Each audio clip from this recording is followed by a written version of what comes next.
चुके हैं। वीरेंद्र जी, स्वागत आपका। ये दरारें क्यों पड़ती दिख रही हैं? स्पेशली मैं देख रहा हूं, चाहे वो अबू आसिम आजमी का स्टेटमेंट हो या जैसा कि अभी उमाशंकर जी आईपी सिंह के लिए काफी अपमानजनक बात कर रहे थे। क्या वाकई में दरार है इन लोगों के बीच या फिर कुछ नेताओं का आपसी झगड़ा है? देखिए ब्रजेश जी, आसिम बकार साहब की वो बात सही है कि गठबंधन जो होता है वो उपयोगिता के सिद्धांत पर चलता है। चुनाव खत्म, गठबंधन खत्म। जब अगला चुनाव आएगा तो फिर गठबंधन किया जाएगा। आज अगर ये दरार बढ़ती है तो उत्तर प्रदेश में कांग्रेस नुकसान में रहेगी, ये भी तय है। कांग्रेस को इस बात को समझना होगा कि वो जब देश के अन्य राज्यों में बीजेपी से अकेले मुकाबला नहीं कर पा रही है, चाहे मध्य प्रदेश रहा हो, चाहे हरियाणा हो और अब महाराष्ट्र, तो उसको उत्तर प्रदेश जैसे विशाल राज्य में एक सबसे बड़े भरोसेमंद साथी को अपने साथ रखना चाहिए। अगर ये मांग की जा रही है कि इंडिया गठबंधन का नेतृत्व बदला जाए, तो ये कोई कांग्रेस पार्टी का अध्यक्ष बदलने की बात नहीं हो रही है।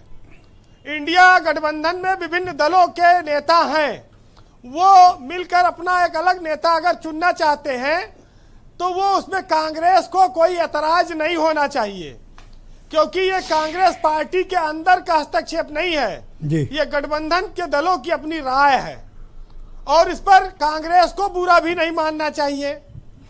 कांग्रेस जरूर सबसे बड़ा दल लोकसभा में है विपक्ष का, लेकिन जब बहुत सारे दल इकट्ठा होकर बनते हैं तो उनका नेता कभी नीतीश कुमार चुना गए हैं, कभी जॉर्ज फर्नांडिस रहे हैं, कभी बहुत सारे अलग अलग नाम रहे, चौधरी चरण सिंह से लेकर तमाम सारे लोग ऐसे रहे हैं। लेकिन जिस पार्टी को उत्तर प्रदेश में एक सीट से 6 लोकसभा सीटें मिली हो और अगर वो इस भ्रम में हो कि लोकसभा की तरह ही मुसलमान उसके साथ विधानसभा में रहेगा, तो वो नुकसान उठा सकती है। अभी अखिलेश यादव के साथ उनको गठबंधन में बने रहने की कोशिश करनी चाहिए और ये मानना चाहिए कि समाजवादी पार्टी उनकी बड़े भाई की तरह है, क्योंकि अगर ये गठबंधन टूटा तो यूपी में कांग्रेस बहुत नुकसान में जाएगी। उसके पास ना तो कोई अपना वोट बैंक है, ना कोई संगठन है। इस चीज को उनको ध्यान में रखना होगा और इसमें कोई नई बात नहीं है कि कांग्रेस ममता बनर्जी के खिलाफ भी लड़ चुकी है बंगाल में अलग से, केजरीवाल के खिलाफ पंजाब में लड़ी और दिल्ली में लड़ रही है। तो कांग्रेस अपने गठबंधन के बहुत सारे सहयोगियों के खिलाफ लड़ रही है चुनाव। तो गठबंधन का जो पैमाना था वो लोकसभा का था और अब ये बात साफ हो गई है कि कांग्रेस अगर पिछले राज्यों में अच्छा प्रदर्शन करके आई होती तो उसकी ताकत बढ़ती, उसके ऊपर लोग उंगली ना उठा पाते, लेकिन वो चुनाव हार कर आ रही है, इसलिए मतभेद की बातें आ रही हैं। अखिलेश यादव ने तो हरियाणा में इनका विरोध नहीं किया था, तब वहां ठीकरा किसके सर फोड़ेगी। मध्य प्रदेश में एक सीट को लेकर कितना विवाद हुआ, महाराष्ट्र में जो आज समाजवादी पार्टी को जिसके लिए जिम्मेदार बताया जा रहा है उसमें इन्होंने उनको अपने साथ नहीं लिया।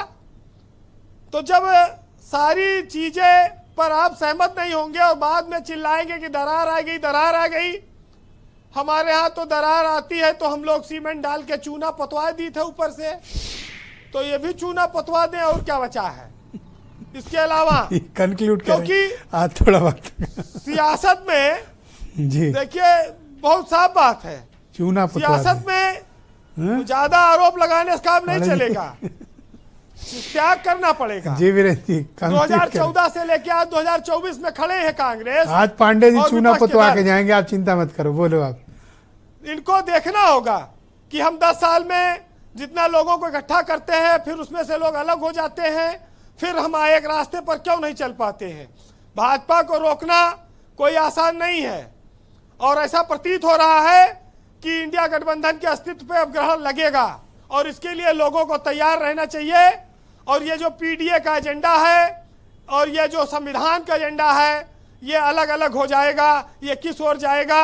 2027 की तैयारियों पर विपक्ष के इससे असर पड़ेगा, इसमें कोई शक नहीं है। ये जरूर है कि भारत में विपक्ष के गठबंधन ज्यादा दिन नहीं चलते हैं, क्योंकि सत्ता में रहने पर ही संसाधन मिलते हैं और जी। पार्टियां चल पाती हैं। जी वीरेंद्र जी, तो ये एक देश स्तर की समस्या है, कोई कांग्रेस या समाजवादी पार्टी की ही समस्या नहीं है। और इसका आप नतीजा देखा होगा, लोगों ने जब इमरजेंसी लगाई थी इंदिरा गांधी ने और जनता पार्टी की सरकार कई दलों को जोड़कर बनी और 2.5 साल बाद वो फिर चुनाव हार गए। 89 में बीपी सिंह की सरकार कई दलों को जोड़कर बनी और थोड़े दिन बाद गिर गई। तो ये सब उदाहरण है, लेकिन अब समझने वाली बात है वो जैसा जो समझे। फिलहाल आज साहित्य में सुनिएगा कि किसी एक रिश्ते में कभी भला तुम टिकते क्यों नहीं, और अरे जो इतने ही सस्ते हो तो फिर बाजार में बिकते क्यों नहीं। और प्यार, अदब, तहजीब, सलीका, जी ये सब ढोंग क्यों। जैसा शख्स हो आखिर वैसा तुम दिखते क्यों नहीं, और दौड़े जा रहे हो कि न जाने हासिल क्या करना है, और कुछ देर को ही सही जरा देर तुम कहीं ठहरते क्यों नहीं। बहुत शुक्रिया वीरेंद्र जी, आपका बहुत बहुत धन्यवाद। ग्राउंड जीरो से अपना